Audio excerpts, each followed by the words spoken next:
Rewind, your week in review is sponsored by the Transportation Development Association of Wisconsin. Sharing one goal, enhancing the quality of life in Wisconsin through the development and maintenance of a strong transportation network. The Transportation Development Association of Wisconsin. It's how we get there. Because I don't want to go backwards. I want to keep going forward. Together, that's exactly where we're going to go. God bless you. I'm Steve Walters. And I'm J.R. Ross. This is Rewind, WisconsinEye and WisPolitics look at this week in a election season. We're less than 2 months out. Less than 60 days. Less than 60 days. But first, WisEye was there. Democratic Senator Erpenbach criticizes the Attorney General for suing to kill the Affordable Care Act. Governor Walker speaks to the Milwaukee Rotary. Legislator Kuglich asks this great question: who is liable for accidents involving self-driving vehicles? And the Democratic candidate running for Attorney General says the incumbent, quote, mishandled, his word, the investigation to the Lincoln Hills Juvenile Prison. WisEye was there. What the governor and the Attorney General failed to understand that the Affordable Care Act is actually a popular thing. We have an Attorney General now who's joined a lawsuit to dismantle the Affordable Care Act, which essentially is taking away health care coverage for people with pre-existing conditions. And that's about a couple of million people in Wisconsin. I would tend to think if you took away Brad Schimmel and Scott Walker's health insurance, they would understand how important the Affordable Care Act would be. Today in Wisconsin, we actually have more career opportunities posted in our state on any given week than we have technically unemployed people in the entire state of Wisconsin. It's not just about jobs, jobs, jobs, as it was when we first ran. It's all about workforce, workforce, workforce. If you think electric vehicles are going to be disruptive, just wait till autonomous vehicles. I mean, look at all the policy changes we're going to have to make, especially from the safety side, right, the liability side. Right now, at the state level, you know, the operator is the one that's liable. Well, when there's nobody behind a wheel, who's the operator? It is in the twilight, the last few important minutes of this trial, that a disaster occurred. Was the disaster that he was not asked whether he admitted to the crime? That was one of the disasters, Judge. They convicted him, right? He got convicted. Okay, so obviously they didn't believe him when he said, I didn't do this. The duty of the BCPL is to the libraries of public schools. That's the client or the beneficiary of the purpose of the fund, purpose of the program. Why are we, the BCPL, making tax-exempt loans? Why are we making tax-exempt investments for an organization that is tax-exempt?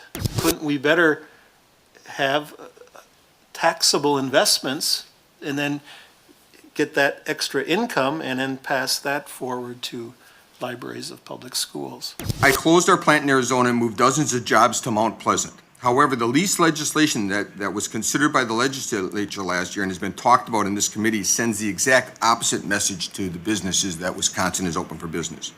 For us, this legislation would raise our property taxes on our Mount Pleasant facility very significantly, and I have to believe that there are a lot of other manufacturers across the state that would be negatively impacted. How do you feel about the federal investigation into Lincoln Hills? What I do think is that our AG's office has mishandled the investigation. I think that, as you know, they were involved in investigating what was going on there for a period of time. They didn't devote significant resources to that investigation, and then the state stopped investigating it altogether. This is a juvenile facility in Wisconsin involving juveniles from Wisconsin. Our AG should have remained a part of that investigation. Welcome back, JR, from your week off. Thank you. We had a Labor Day shortened week, but we're now within, as you said, within 60 days of the election. Mm-hmm. So, this is a public service segment. All these independent third-party groups, they form, and nobody knows where they're getting their money. Largely, correct? Depending which one you're talking about, yes. Okay, so now they're playing, more than a dozen of them, in our 3 major races. So let's talk about some of these independent third-party groups that are playing first in the U.S. Senate.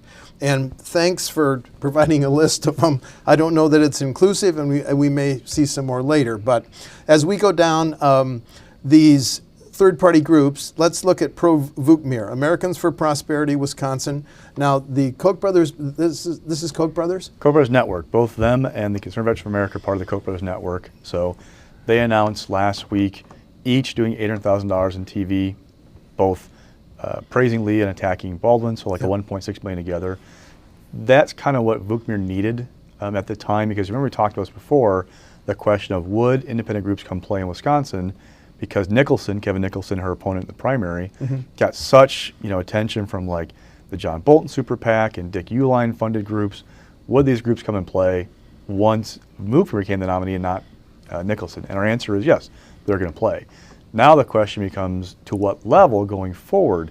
I get the impression that the Koch brother network, they talked about, I think, like spending $400 million. You and I read the story that they potentially spend, as you just said, $400 million. That's for everything. To influence this cycle. That's national. So there's money there. The question becomes, okay, at what intensity will they spend here compared to a work east to west, West Virginia, Indiana, Missouri, North Dakota, Montana. Then, oh, by the way, those are all states where Trump won by double digits but are Democratic incumbents in the U.S. Senate seat. Then you have protects for Republicans in going west to east, Arizona, Nevada, kind of same, and then maybe Tennessee even, okay? Also in Florida, that's looking pretty like neck and neck, Democratic incumbent down there. Well, I've mentioned, 5, 8, 9, I haven't mentioned Wisconsin yet. Right. The point is that we're not a top tier race right now. Now, there's good and bad for Vukmir in that. The bad is obviously we're not top tier, we're not getting that much money. They're not going to focus here on what's going on. So this was kind of an opening bid by the Koch brothers organization, Maybe. AFP? So people I talk to expect that they'll keep playing. Yeah. Again, the intensity is the question. Now, like the NRA Political Victory Fund, like they're doing phone banks for Vukmir. They're not spending big money just yet. Okay. I'm seeing, this is a combination of what's on TV and then what I'm seeing in FEC reports. They call them independent expenditure reports. Like if you're expressly advocating vote for, vote against, support, that kind of thing, it's follow the FEC. So I'm seeing like these little things pop up, little radio, little canvassing from a couple of groups that are doing things. We expect the NRSC and the DSCC to play on both sides at some point. Yep. We'll see to what extent. For Baldwin, Vote Vets, they came in with a buy over the weekend. They announced it starting this week, saying, kind of defending Baldwin about the opioid problem at the Tacoma VA because that's where she's getting hit a lot by Republicans. But what I'm getting is, as long as we're not seeing a top tier effort financially here, that means Baldwin's not getting like defense from a lot of groups, right? So if this race tightens, all right, and we're in mid-October, if Baldwin's not being defended by somebody on the independent side, you could see a late rush of money to help. And that would come maybe, this is all theoretical right now, but if a West Virginia, for example, Montana, I've seen stories nationally that those races are moving toward the Democratic incumbents, that Manchin's doing okay, they're kind of moving down the priority list. It now seems to be like North Dakota, Heidi Heitkamp is the most vulnerable Democratic incumbent right now. They're looking at that one, Missouri with Claire McCaskill and Joe Donnelly in Indiana, though I saw a poll out of Indiana 2 days ago that had him up by 6 points. So all this could dramatically change. Yeah, because money will flow where it's most effective. So if Montana Western come off, well, where's the money going to go? Is it going to protect Dean Heller in Nevada or help the nominee in Arizona? So I'm getting at, there is an opportunity, like in 2016, we saw a late rush of money that could really tip the balance of this race. Things you got to watch are what's the environment going to be like? How does the governor's race play out? Because if you're thinking about like Wisconsin voters, let's say Scott Walker gets to 52%.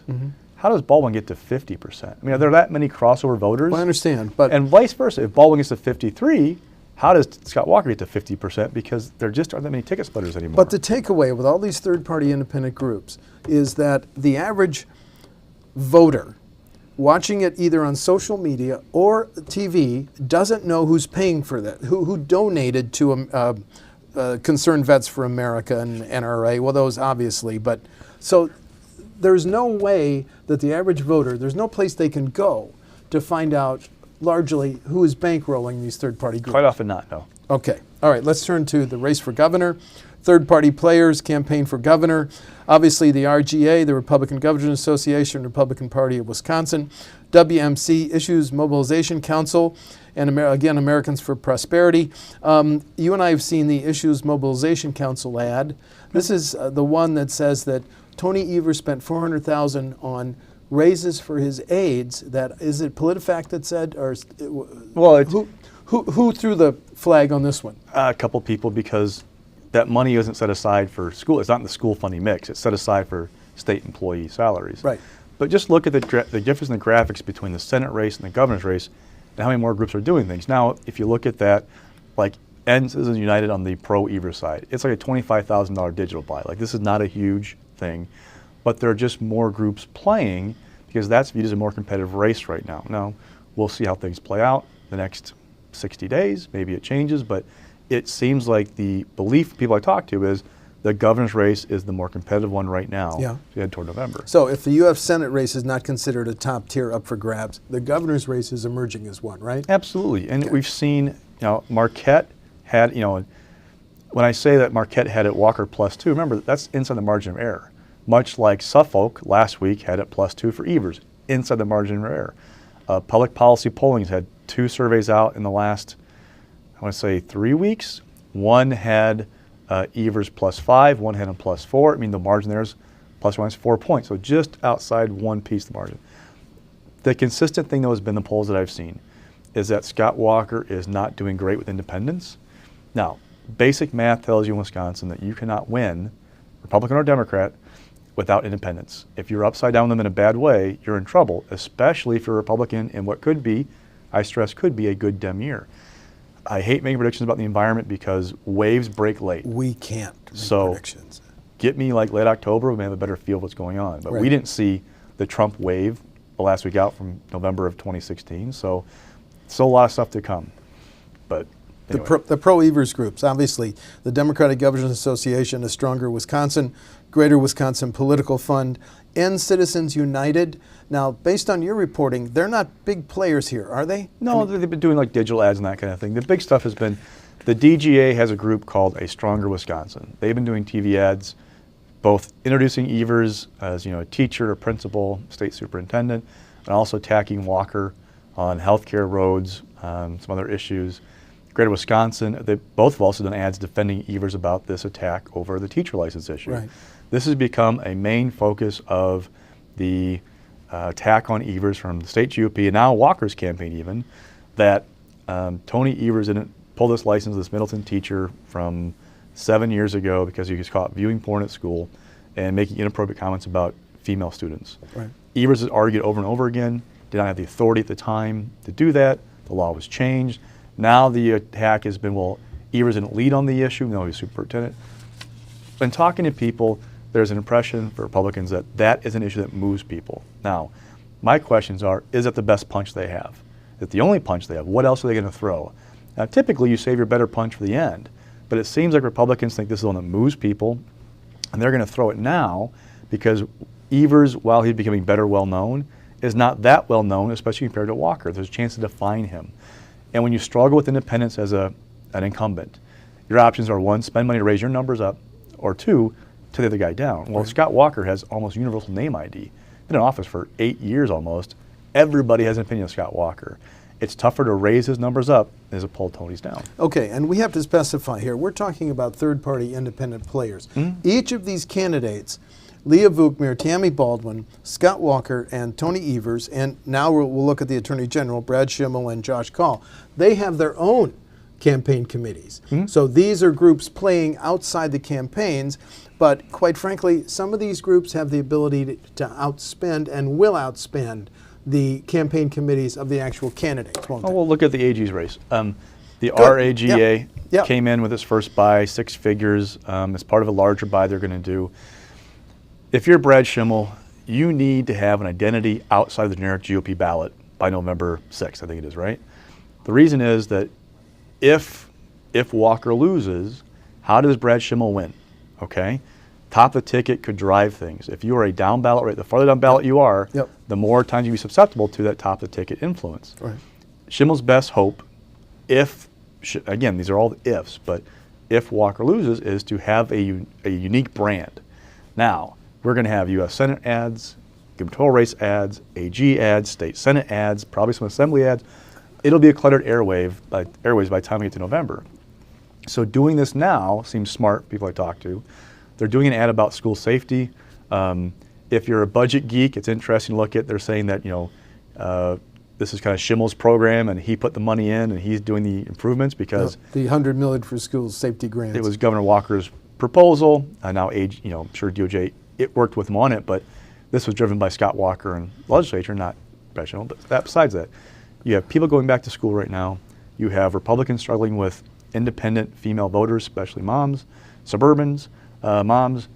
It's all about school safety. It's clearly designed to appeal to these voters that Republicans have struggled with and try and build up Schimmel's identity with them ahead of November. Well, do you expect more third-party groups to play an attorney general other than the Republican Attorneys General Association and the Democratic Attorneys General? Yeah, I think eventually. I mean, if history is a guide, yeah. WMC has played in AG races before. They've been a driving force in those.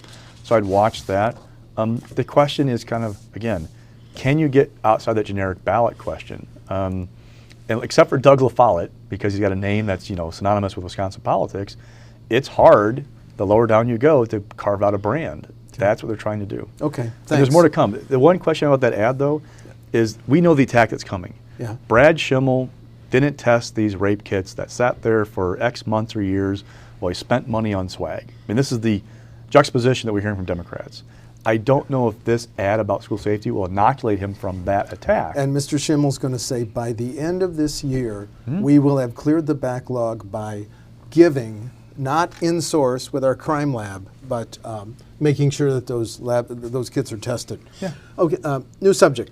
The governor spoke to the Milwaukee Rotary Club, and at the end of that, he said, I'm going to have a highway funding plan by the end of this month, September, and he noted that millennials, including his sons, are increasingly using Uber and Lyft.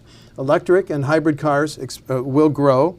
And, quote, the old ways of paying for highways, gas tax registration fee may be outmoded. And he did offer a plan coming to pay for highways in the next budget by the end of this month. Were you surprised that he said plans got to come, or did he have to say that? Well, budget proposals are due in less than 2 weeks, set up in the next budget. So, I mean, we're focused on elections, but the agencies have been writing their budgets most of this year, or working on them at least. They're due September 17th, I think it is. Yeah.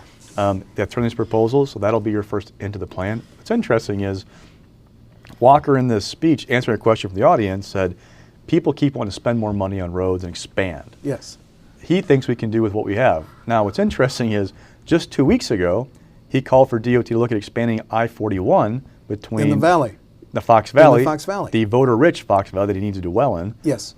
He called for looking at expanding that to 6 lanes, but now telling a Milwaukee audience that's been through the Marquette and the Zoo interchange constructions for the last 15 years, that maybe it's time to live with what we have. Right, and right now, I want us to listen to the governor's answer on that. But the key words, just as you said, I wrote it down. I don't know that we need bigger, better, and broader right now. So let's listen to the video, the governor talking about the plan he will unveil, well, within days to pay for highways in the next 2-year budget. Going forward, we believe we can continue to make investments. We'll lay out in September some detailed things. We can do it. We believe we can do it without a massive gas tax increase. I actually challenged my opponent and said, because he keeps talking about it, I said, so what is it? Is it $1 a gallon? And he said, everything's on the table. And a couple hours later, his campaign manager said, well, no, they're lying about that. I said, well, then tell me what it is. What's the difference out there? We'll lay out our plan later this month about how we're going to continue to provide for the transportation needs of this state. We've given local governments the biggest increases they wanted in 20 years. There are some groups out there that want to spend billions and billions and billions of dollars on more, bigger, wider interchanges across the state. I actually think we should do it fixing and maintaining our infrastructure. I don't know that we need bigger and better and broader right now when we have a changing transportation system. My kids are a good example. They tend to ride Uber and Lyft more often than they ride their cars around. To me, I think as we look ahead, we need to re-examine the whole transportation goals that we have, because how we projected out 20 years ago, I don't think it's going to be the same. Clue when Democratic candidate Tony Evers is going to come out. Now, if the governor says, I'm going to have a specific plan, does that nudge Mr. Evers forward? Could he even come forward with a specific plan first, beat the gov? Almost every incumbent that I cover wants to push the challenger to have a specific plan, to put a roadmap on the table so they can like pick it apart.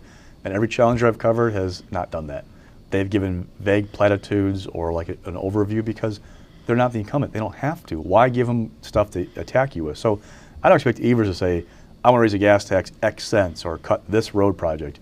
He's going to say that he's going to try to fix the problem that Walker has it. Okay, but wouldn't he say, I'm going to show leadership here and have a specific plan before the governor came out with his? Why give him fodder? Why do that? Yeah, why give him fodder? You know, It would the reality be is called leadership, wouldn't it? Well, the reality with Walker is that Governor Walker is not going to sign a gas tax increase. All right, that's just not going to happen. Unless there's an offset, he says. Even then, I've got my doubts because he's going to run for president someday. I mean, you don't win primaries on the Republican side raising taxes. So more likely when I talk to people, they think if, again, like we're projecting way out there, but if Walker wins, Republicans look for a way to divert money from the general fund to the transportation fund rather than raising a gas tax. Okay. That said, this is a reality of like what Walker's next term would look like for roads.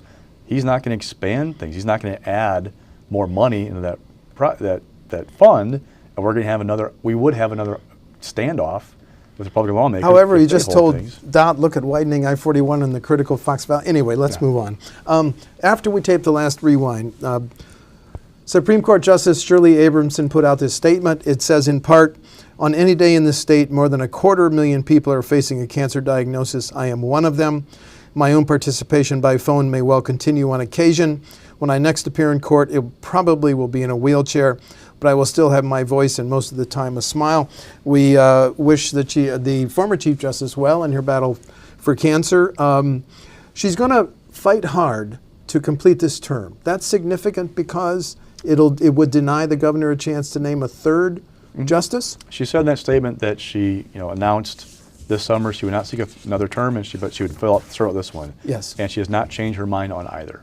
And yeah, there's a political piece of it. I mean, it's kind of, I hate to talk about it a little bit, but if something forced her to leave office, you give Walker a chance to appoint somebody who would then take the majority from 4-3 conservative to 5-2 conservative.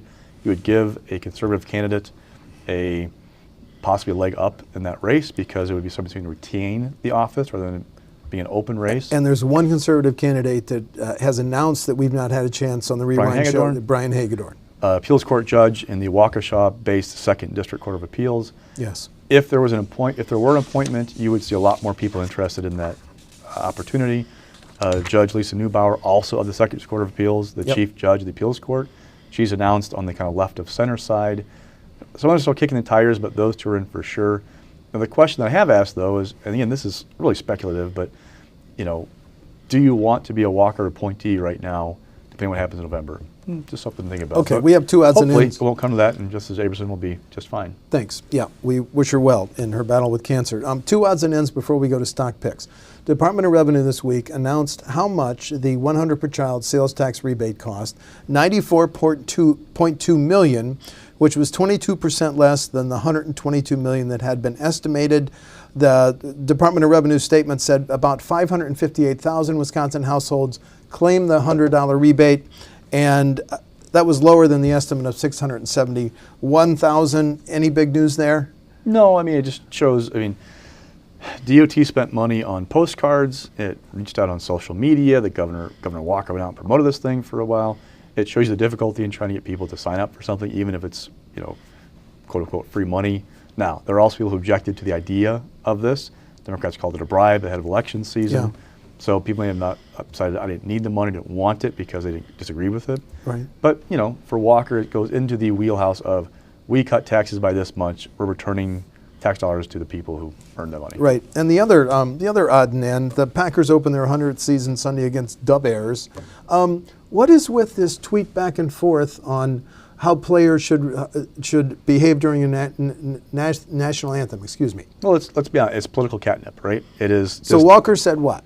Walker said that They should stand with their hands over their hearts? he went and found a tweet from Mandela Barnes, who is the Democratic nominee for lieutenant governor, who took a shot at Donald Trump back in January, I think, because Trump was at a public event and there were questions if he was really singing the words of the national anthem while he had his hand on his heart, and Barnes tweeted, "Take a knee." Yeah. So Walker pulled that back up in September, Right. and went on this, I think he sent 14 tweets before he's all done, saying like, you know, Players should stand, put their hand over their heart. none of this hiding in the locker room thing, that they should stand and respect the veterans and the flag.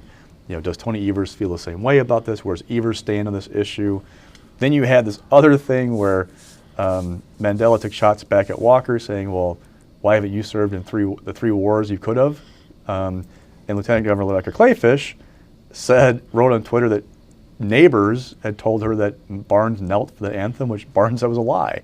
I mean, again, this is political catnip, total political catnip. I completely agree, catnip, but voters, Republicans will tell you that voters in like northern Wisconsin, this gets their attention. Walker needs the base to be jazzed up. This gets at the base. This is something that Donald Trump has done quite a bit over the last year, right? It jazzes up his voters. Polls show that majority of voters believe NFL players should stand for the national anthem. So is this going to determine the election? No, I don't get the impression it will.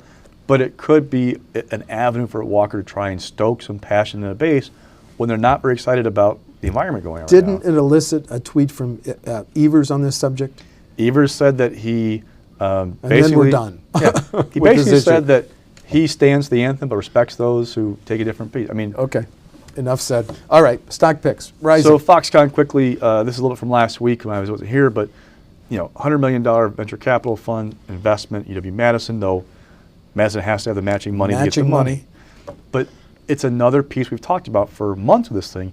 They have to show, like, right, some benefit outside of southeastern Wisconsin. Mm-hmm. Here's an example of where it could pay off a little bit. I don't think it's going to move minds in Madison for Governor Walker, but, you know, it's a big benefit for UW-Madison, right? If they get the money, going to help with that. Yeah, but I don't think that $100 million is part of their operating budget. But anyway, mixed.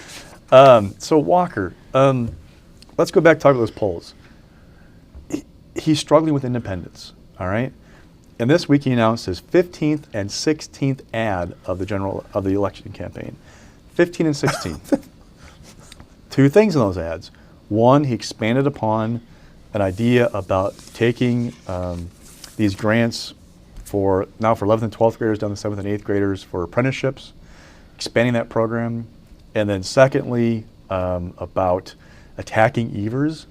He can't move his numbers, and it's not a whole lot, but he can tear Evers down. So the impression I'm getting from talking to people is that Walker's trying to like keep giving independents this, okay, here's another idea, here, do you like this one? Obviously it's some polling behind that stuff, right, while tearing down Evers. Now, there's an avenue to tear down Tony Evers. It's the reality of the money that they have, and they think this issue is potent. But Walker's just kind of like in this spot where it's a unique position for him. You know, it's so many messages. Are they burning in? What's going on? With less than 2 months to go. His folks think he's, they keep pointing to the right track, wrong track number and saying, look, you know, that's the number to pay attention to. We'll hit that or close to it at the end. Yeah. But it's just not the Walker we're used to seeing with this many messages going out there and trying to do stuff like the Twitter storm about the national anthem. Okay. He's trying to find some footing with somebody. Okay, and you got 30 seconds for falling. Just real quick, Robert Wild, former Marquette president, asked for his name pulled off a dorm, saying he mishandled some sex abuse allegations. Not the best way to have your name out there. Okay, and trivia question. When Aaron Rodgers takes the field Sunday, his new contract calls for 144. More than I'm going to make. No, 134 million. And Callie Mack, the new Chicago Bear defender, 144 million. Callie Mack. Okay. I'm Steve Walders. And I'm J.R. Ross. That's Rewind for September 7. Rewind, your week in review, is sponsored by the Transportation Development Association of Wisconsin. Sharing one goal, enhancing the quality of life in Wisconsin through the development and maintenance of a strong transportation network. The Transportation Development Association of Wisconsin. It's how we get there.